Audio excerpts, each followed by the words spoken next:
Señor, te damos muchas gracias, Dios, por este precioso día que tú nos permites vivir, seguir aprendiendo, Señor, seguir escudriñando tu palabra, Señor, y seguir en este tema tan precioso de nuestra fe, Señor, de nuestra fe histórica. Y permítenos, Señor, no solamente comprender mentalmente estas verdades y saber expresarlas o comunicarlas a otros, Señor, sino que también esto se interiorice en nuestros corazones, que en este caso la sola gracia, Señor, sea más que un mero concepto abstracto en nuestras mentes, para que sea la realidad de nuestras almas, Señor. Y si hay alguien, Padre, aquí que realmente no se ha encontrado con esta gracia, permite que tu Santo Espíritu abra nuestros ojos a la condición pecaminosa de nuestros corazones, pero que también, Señor, abra nuestros ojos para ver al gran Salvador que tenemos en Cristo.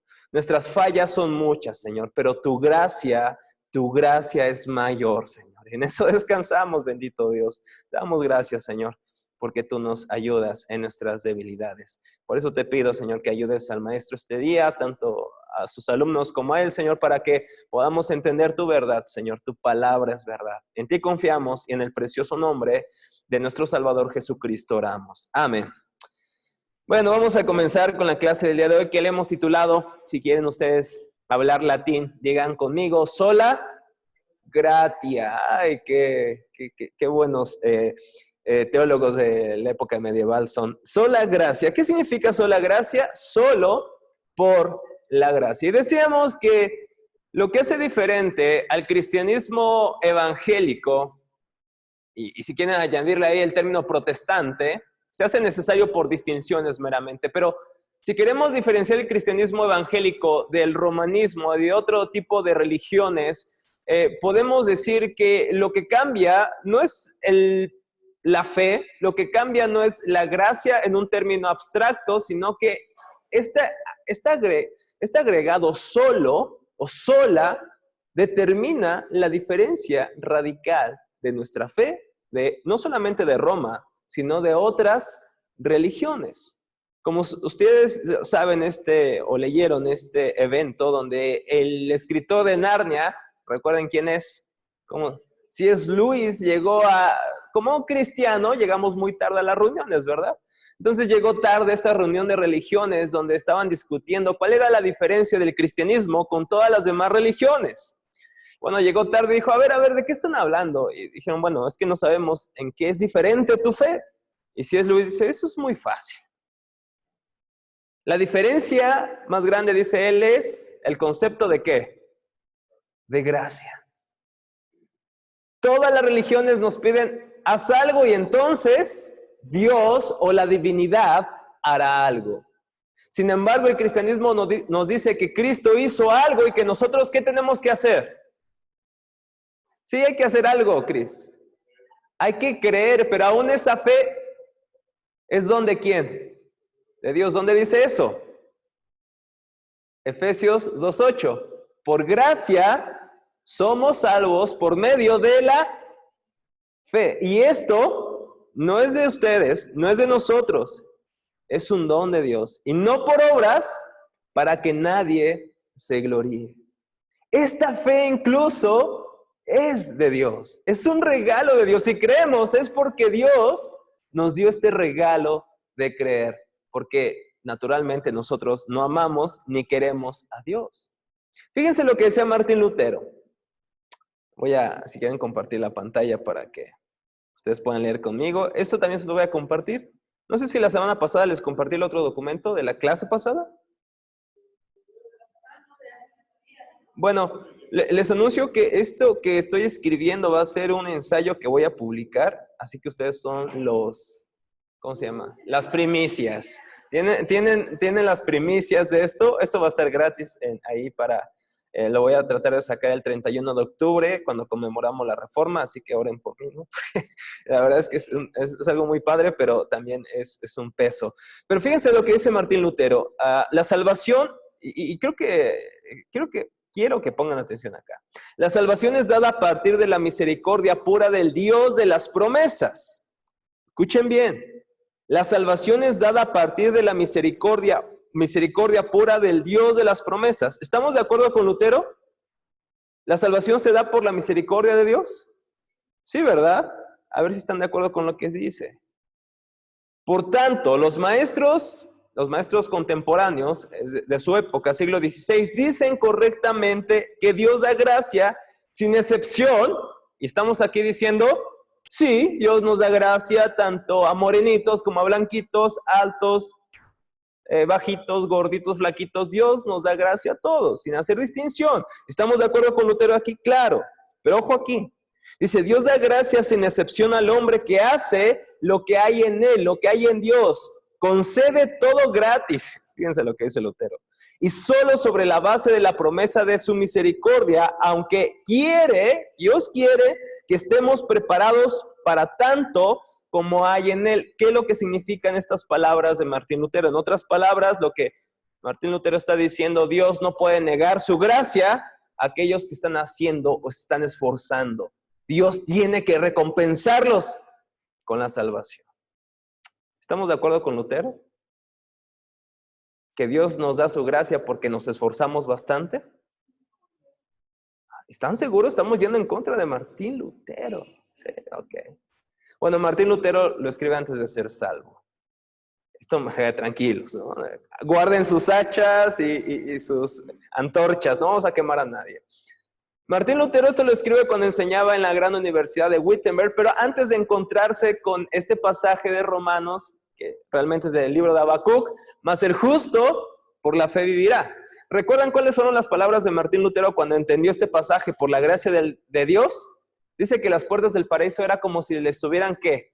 Abriendo de par en par, ¿verdad? Pero Lutero no veía esto, porque esta era la doctrina, en resumidas cuentas, es mucho más profunda, pero en resumidas cuentas es la doctrina de la Iglesia de Roma, no solamente en el tiempo de Lutero, sino hasta el día de hoy. Dios salva a aquellos que se esfuerzan. En otras palabras, Dios tiene que infundir su gracia, y estoy usando la palabra teológica, la infusión de la gracia. Dios tiene que dar su gracia a aquellos que están esforzándose por alcanzarla. La gracia para la Iglesia de Roma es como un Red Bull, que te motiva, te capacita y que te ayuda para seguir haciendo lo que estabas haciendo. Eso es de alguna manera la iglesia, la base de la salvación de Roma.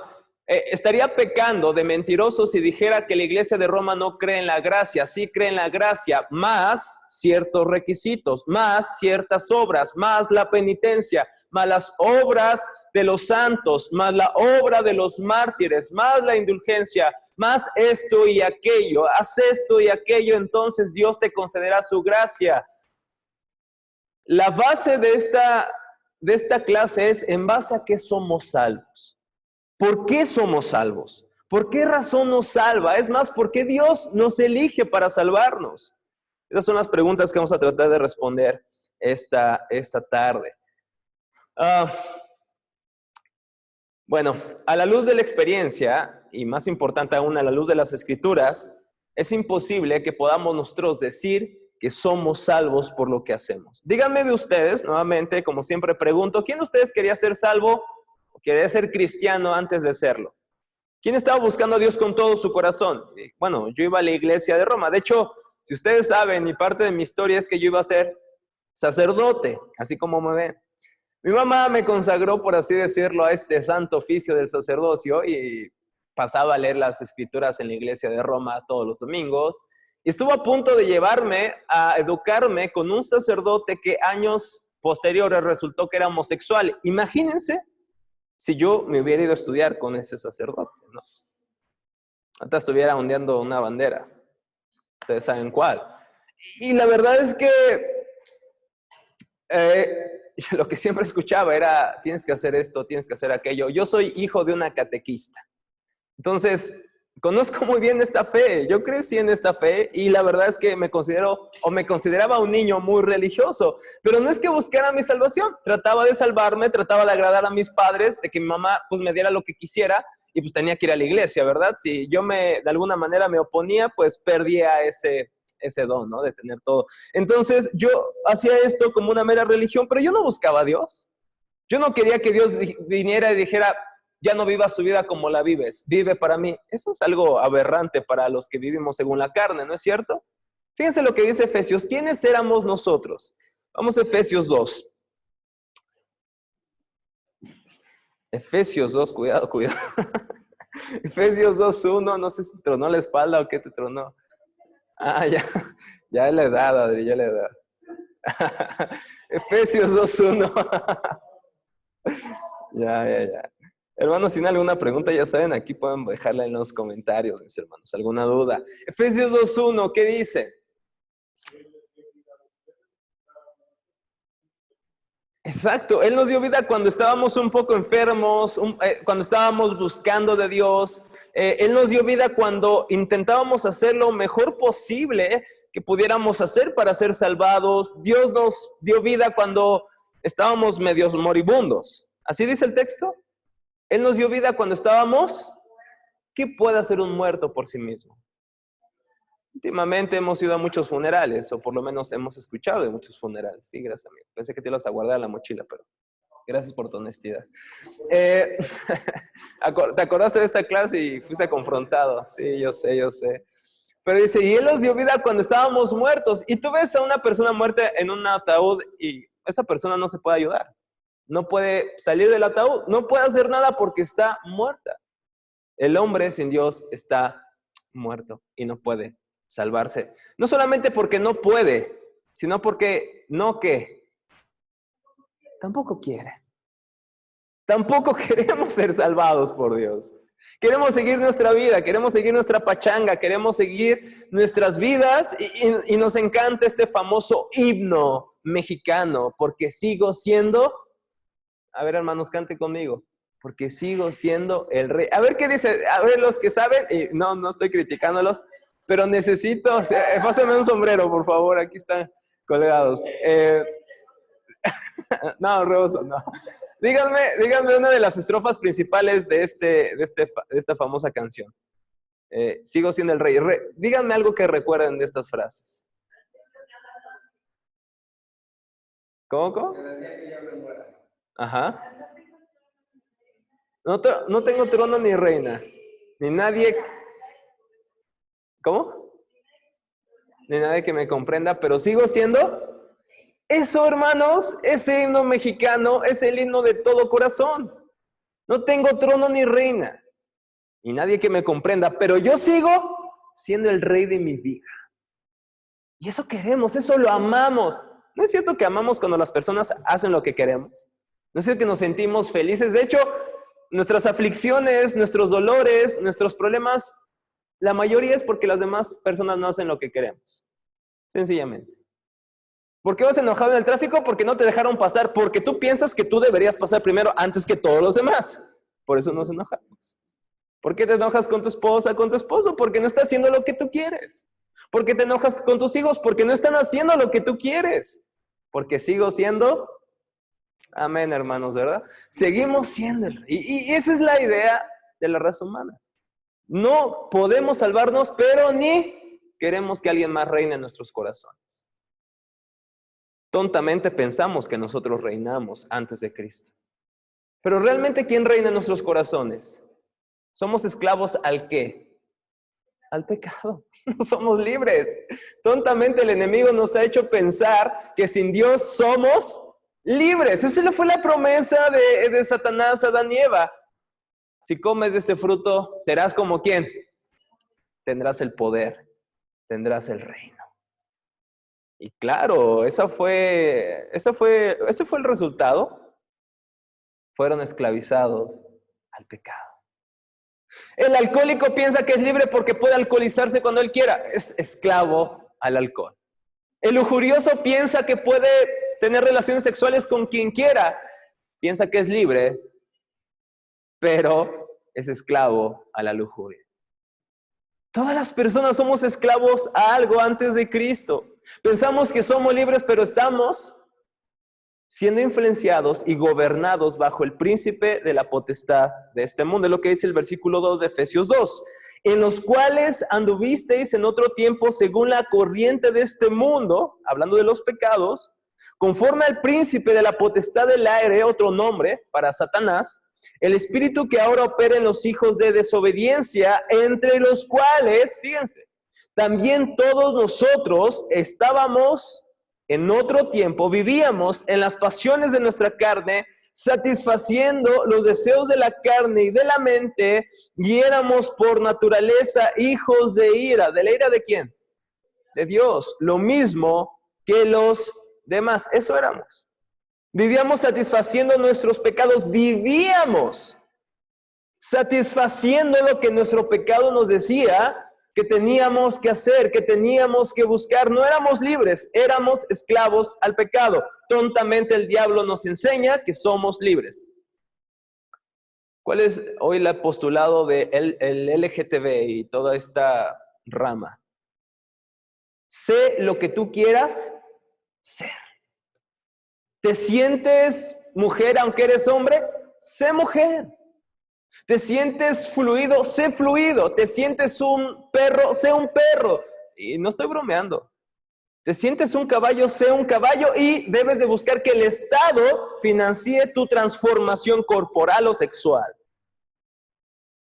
Y el diablo nos dice, si haces esto serás libre.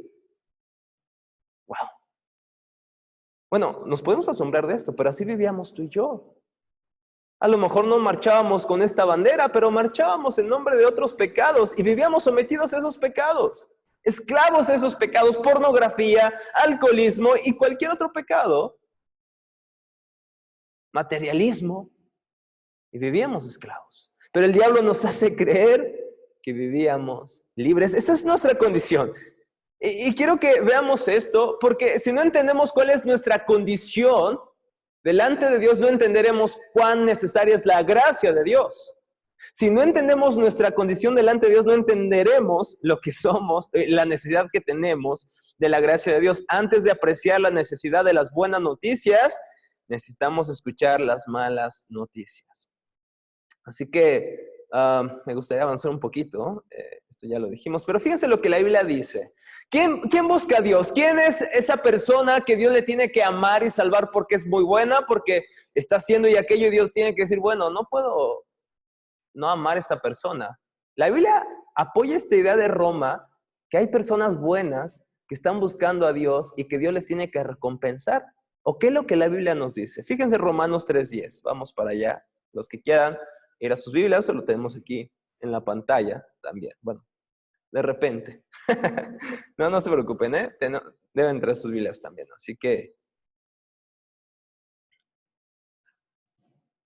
Romanos 3:10 al 18. Fíjense cuál es el análisis de nuestro corazón, ¿cómo se le llama en sentidos térmicos, de médicos? El electrocardio, sí, ¿verdad? Sí, eso. Fíjense lo que dice Romanos 3:10. Dice así, como está escrito, hay muchos justos. No hay justo. 3:10. No hay justo ni aún uno. También está en el libro, ¿va, Jerónimo? ¿O estás en la Biblia o en el libro? Ok, también está en el libro. ¿Qué página está?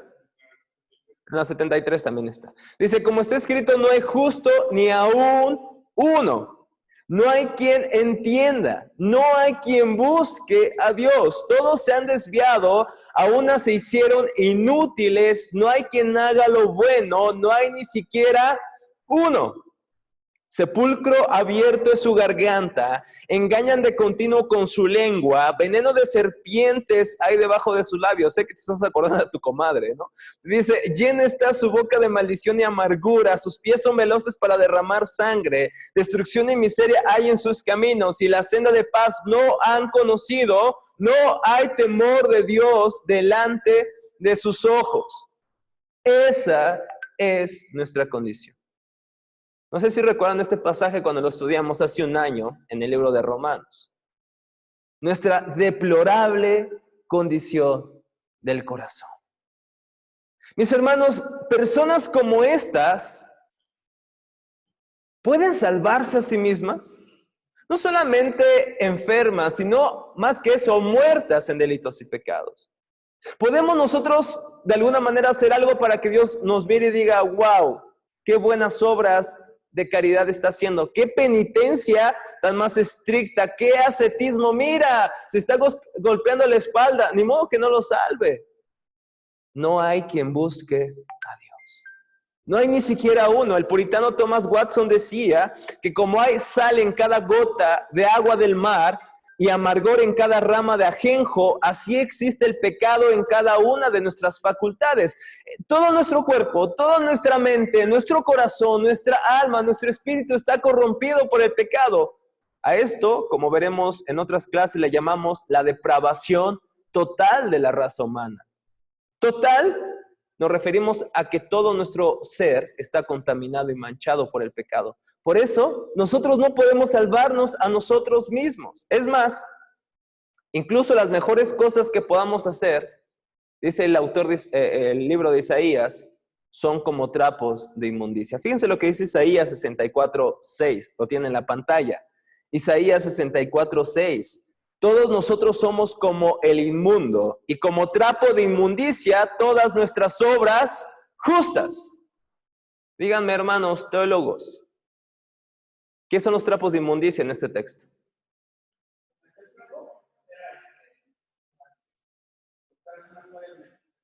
Las cótex, ¿sí o no? Exacto. En su ciclo menstrual. Ok, todos estamos entendiendo esto. Fíjense la imagen tan fuerte. Aún nuestras justicias son como estos trapos inmundos. Es decir, las mejores obras de cualquier hombre, sí, puede ser un gran magnate, filántropo, que da grandes cantidades a asociaciones, a orfanatos, lo que quieras. Aún sus mejores obras sin Cristo son como trapos de inmundicia.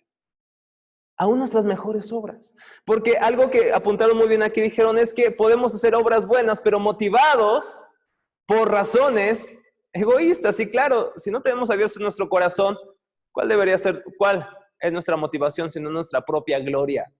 El tratar de salvarnos. Por ejemplo, si hoy vamos a la calle y le preguntamos a la gente, oye, ¿quieres ir al cielo? ¿Qué nos van a contestar? Claro, sí.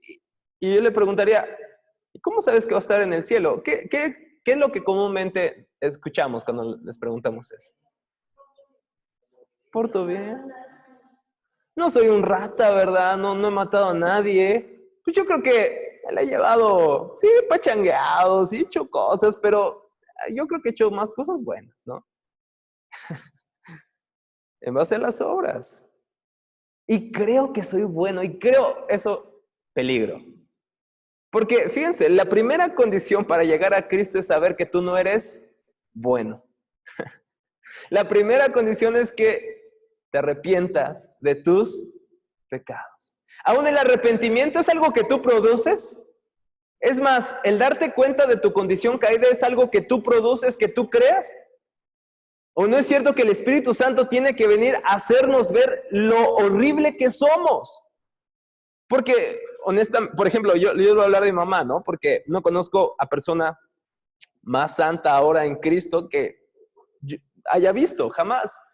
Pero mi madre era una mamá sumamente buena, que confiaba en sus obras, que confiaba en que iba a ser salva porque era catequista. Además de participar en la medicina, ella hacía catequesis. Entonces, pues imagínate, alguien que cura a los enfermos y alguien que da pláticas en la iglesia. Como si debería haber alguien que se hubiera sido salva, hubiera sido ella, ¿no? Y un día se dio cuenta que era una pecadora. ¿Cómo se dio cuenta de eso? Ella pensaba que era muy buena. Y perdóname, mamá, si escuchas esto, ¿no? Ya te estoy acá, sí, balconeando. Pero se dio cuenta que era una pecadora necesitada de gracia. Y quizá fue lo de nosotros. Pensamos que éramos buenos padres, ¿verdad? Que dábamos buenas aportaciones a nuestro hogar, que a nuestros hijos pues sí los disciplinábamos, no estaban haciendo cosas malas. Y entonces deberíamos ser salvos porque somos buenos padres. Hasta que Dios te permitió ver lo horrible que eres. Mis hermanos, no solamente es una gracia que creamos en Cristo, también es gracia cuando podemos ver que no somos buenos, que somos horribles. ¿Por qué? Porque eso nos ayuda a ver nuestra necesidad de Cristo y arrojarnos a Cristo. Hermanos, estábamos espiritualmente muertos, no enfermos. Por lo tanto, hermano, lo que necesitamos es más que charlas de autoayuda. Por eso Daniel Javid no nos va a ayudar para ser salvos. Por eso cualquier otro motivador que nos diga, saca el campeón que hay en ti, no nos va a ayudar. Porque simplemente está maquillando y está haciendo de nuestras vidas sepulcros blanqueados. Nos está maquillando.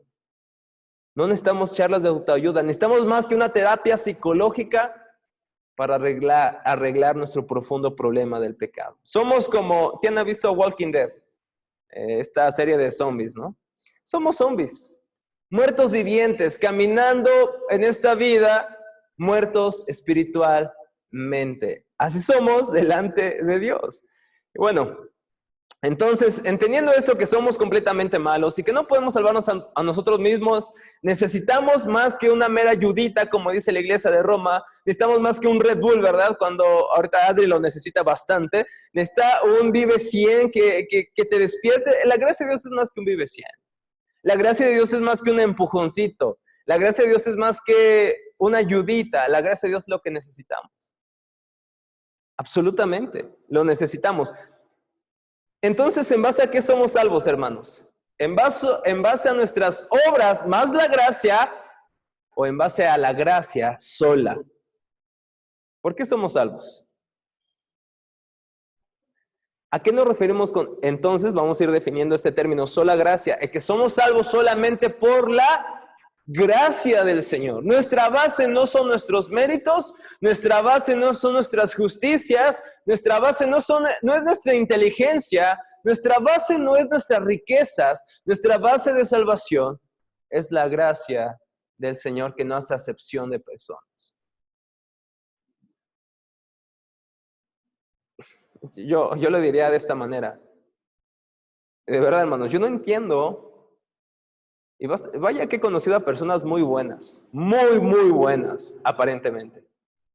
Pero yo no entiendo cómo Dios me pudo salvar a mí, a Rafael Riveros. Yo absolutamente no entiendo, no comprendo cómo el hijo más rebelde de mi familia, cómo el hijo más renuente de mi familia, cómo la persona más pecadora de mi familia, y puedo apostar que de México, Dios lo pudo rescatar de sus delitos y pecados. Yo no puedo hallar una explicación lógica. Es más, si me hago esta pregunta constantemente me volveré loco, porque no alcanzaré a responder por qué Dios me amó y me salvó a mí. Y por más que escarbo en mi corazón, digo, bueno, a lo mejor porque dijo, algún día será maestro de Areópago Ministry Training, lo tengo que salvar. No creo que haya sido por eso. No creo que haya dicho, Dios en un futuro me va a servir, por eso lo tengo que salvar. Sí, Dios me salvó para que lo sirviera, pero no por eso me salvó por su pura gracia. Por eso somos salvos, hermanos. Y esto tenemos que recordarlo constantemente, porque constantemente volvemos y queremos salvarnos por nuestras propias obras. Decía Martín Lutero, porque, fíjate lo que dice, me encanta. No sé si lo tengo por acá. Creo que ya lo perdí. Es que hay una frase, Martín Lutero, que lo hace muy bien, lo expresa muy bien.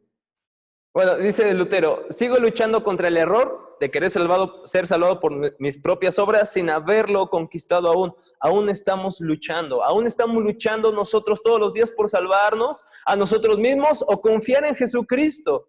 Como hemos dicho, todos los días tenemos que leer la Biblia, tenemos que orar, pero parece que a veces lo hacemos pensando que por eso Dios nos tiene que amar. No, en base a qué Dios nos ama, en base a qué Dios nos salva, en base a qué Dios nos hace sus hijos. Y fíjense lo que dice Efesios 2:4. Efesios 2:4. Después de este análisis de lo que hace Pablo en los primeros versículos, ustedes estaban muertos, ustedes andaban en otro tiempo según la corriente de este mundo, según la cultura de este mundo. Así que no te maravilles de lo que hace el movimiento LGTB. A lo mejor tú no estabas en este movimiento, pero estabas haciendo exactamente igual, ir en contra de Dios, ir a espaldas de Dios. Por ejemplo, los que son más educados, los que estudiaron filosofía u otras corrientes de pensamiento. ¿Qué estabas haciendo con esa filosofía, hermano y hermana? ¿Qué es lo que tratabas de hacer? Sino alejarte de Dios. Sino decir, bueno, entre más conocimiento tenemos, decíamos, más tonta nos parece la religión, ¿no es cierto? Y decíamos con este gran filósofo, la religión es el ¿qué? Del pueblo. Es el opio del pueblo. Y nos encantaba construir filosofías reduccionistas, porque eso eran, que no encajaban con la realidad. Por ejemplo, el relativismo, que no hay verdad absoluta. Bueno, si mi jefe me quiere, en un caso, un ejemplo, me quiere pagar, yo ganaría, digamos, 15,000 pesos al mes, y me quiera pagar 2,000 pesos al mes. Yo le digo, oye, jefe, mi cheque debería ser de 15, no de 2,000 pesos. Bueno, para mí esa es mi verdad. Para mí ese es tu sueldo. Yo no puedo vivir con una cosmovisión relativista, porque no encaja con la verdad. No podemos vivir. Así son todas las filosofías. Pueden ser adornadas por una excelente palabrería, pueden ser adornadas con palabras muy sofisticadas, y pueden haber personas que digan ser cristianos, ¿verdad? Y hablen de Dios y digan ser filósofos y digan, al final de cuentas, Dios no puede ser comprendido, Dios no puede ser conocido absolutamente. ¿A quién me refiero, Ramiro? ¿Quién dijo eso? Dios no puede ser conocido exactamente y perfectamente. Y especialmente Immanuel Kant, en la crítica de la razón pura. Y podemos adornar todas estas ideas, pero lo que estamos haciendo es ir en contra de Dios. Según la corriente de este mundo, hacíamos lo que nuestro pecado decía que hiciéramos, pero fíjense lo que dice: y éramos por naturaleza hijos de ira, lo mismo que los demás. Y aquí estamos perdidos. Aquí estamos perdidos. Pero ¿qué dice el versículo 4? Benditas dos palabras. Pero Dios. No dice, y Dios nos ayudó. No dice, y Dios de repente. No dice, pero Dios. Alguien irrumpió en nuestras vidas de pecado.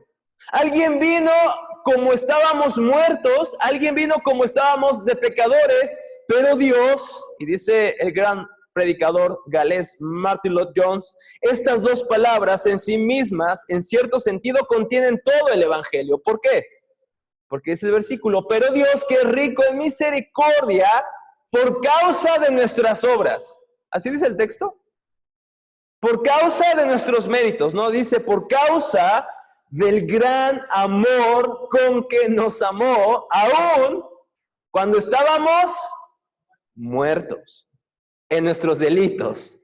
Nos dio vida juntamente con Cristo. Y dice el autor, dice Pablo, si no habéis entendido nada, te lo digo en otras palabras, por gracia habéis sido salvados. Más claro, hermanos, no lo puede decir ni Lutero, aunque ahorita voy a usar una analogía de Martín Lutero. Pero Dios, qué rico en misericordia, por su gran amor con que nos amó. A causa de este amor es que somos salvos. No es por algo que hicimos. Hay un aspecto de la cristiandad a la que conocemos como arminianos. ¿Alguien conoce este término arminiano? Arminiano es, de alguna manera, la respuesta en contra de la fe reformada, especialmente de lo que conocemos como los 5 puntos del calvinismo, que estudiaremos después de haber terminado las olas. Y los arminianos, nuestros hermanos, porque creo yo que a pesar de tener este punto de vista, son cristianos muchos de ellos, como hay calvinistas que no son cristianos, y reformados que no son cristianos, que solamente son cristianos de mente, pero no de corazón. Porque se necesita más que una reforma intelectual, se necesita una reforma del corazón. Y estos hermanos, los arminianos, dicen que Dios en su presciencia vio a lo lejos, vio en el futuro que muchos de nosotros íbamos a responder esa gracia, y Dios, habiendo visto eso, dijo, los voy a salvar. Habiendo visto que algún día íbamos a responder a él, Dios dijo, lo tengo que salvar. Ay, mis hermanos, a la luz de la Biblia, ¿esto puede ser posible? Dios vio algo en nosotros en el futuro y dijo, ay, lo tengo que salvar. Él nos amó cuando estábamos, ¿qué? Muertos. Versículo 6. Y con él no solamente nos dio vida, sino que no solamente nos salvó, sino que nos resucitó. Y con él, ¿con quién? ¿Con quién está hablando? Y con él, con Cristo. Y con él nos sentó en lugares celestiales en Cristo Jesús. ¿Qué significa esto, hermanos? ¿Qué significa que estamos resucitados y que estamos ahora sentados en Cristo en lugares celestiales? ¿Qué significa eso? Hemos leído este pasaje muchas veces, pero ¿qué significa? A ver, ¿estamos aquí en el seminario o estamos en el cielo? Ok, estamos aquí. Entonces, ¿qué significa que estamos en lugares celestiales? En parte es una garantía que estaremos con Él, pero sobre todo es que Cristo está delante de nosotros. Ahora nosotros somos lo que somos porque estamos unidos a Él y es como si estuviéramos con Él. Ya no ve Dios al Narciso pecador que cometió tantos pecados en su pasado. Ya no ve ese Narciso. Ahora ve a Cristo, Narciso. Y nosotros estamos en Cristo. Y ahora somos perdonados, somos salvados, no porque Dios consideró nuestro futuro y nuestra obediencia futura, no. Dios nos amó y nos dio su salvación a pesar de que ya estábamos muertos. Él decidió salvarnos y no solamente eso, sino que nos resucitó y ahora estamos sentados con Él. Nuestra posición delante de Dios es justa, no por nosotros, sino por los méritos y la obra justa ¿de quién? De Cristo. Eso lo veremos en Solus Christus o solo a través de Cristo. Versículo 7. A fin de poder mostrar en los siglos venideros las sobreabundantes riquezas de su gracia por su bondad para con nosotros en Cristo Jesús. Y si no lo entiendes todavía, dice Pablo, porque por gracia habéis sido salvados por medio de la fe, y esto no es de ustedes, sino que es un don de Dios, y no por obras para que nadie se gloríe. No es por obras, no es algo que hacemos, no es algo que hicimos, es por la gracia de Dios. Fíjense, para terminar, como dice Martín Lutero esto. Me encanta lo que escribe. Los pecadores son atractivos porque son amados. No son amados porque son atractivos. ¿Se entiende esto? Los pecadores somos atractivos porque somos amados por Dios. Y no somos amados de Dios porque somos atractivos. Porque, díganme que, a ver, aunque maquillen a un muerto en su tumba, ¿qué tan atractivo es un muerto? ¿Qué tan deseable es una persona moribunda? ¿Qué tan deseable es una persona que está tirada en el suelo sin vida? No vas y lo abrazas diciendo, ¡ah, qué lindo eres! No, te alejas. Y le pones una sábana si quieres. Pero no lo vas a abrazar porque no es algo atractivo. A pesar de eso, Dios nos amó. Y la imagen que utiliza Martín Lutero es muy fuerte, pero creo que es la mejor para describirnos. Dice Martín Lutero, el rico, ya después de ser cristiano, ya después de haber arrepentido de lo que escribió al principio que leí, dice, el rico y divino novio, Cristo, se casa con esta pobre ramera impía. ¿A quién crees que se refiere, hermanos? A nosotros, nos cuesta decirlo, pero éramos infiel al Señor. Dice, se casa con esta pobre ramera impía. La redime de toda su mala conducta, aquí se me olvidó ponerle, y la adorna con toda su bondad. Por tanto, si he pecado, mi Cristo en quien creo no lo ha hecho, y todo lo suyo es mío, y todo lo mío es suyo. ¿Qué es lo que quiere decir Martín Lutero? Dice, Cristo amó a una persona que es como una prostituta. Y creo que Oseas, el profeta, nos lo ejemplifica bastante bien. Oseas se casa con una mujer que lo engaña una y otra vez con sus amantes. ¿Y qué es lo que hace Oseas? Se vuelve a unir con ella. Hombres, ¿qué harías tú? Pero si te parece algo extremo lo que hizo Oseas, imagínate lo que hizo Cristo.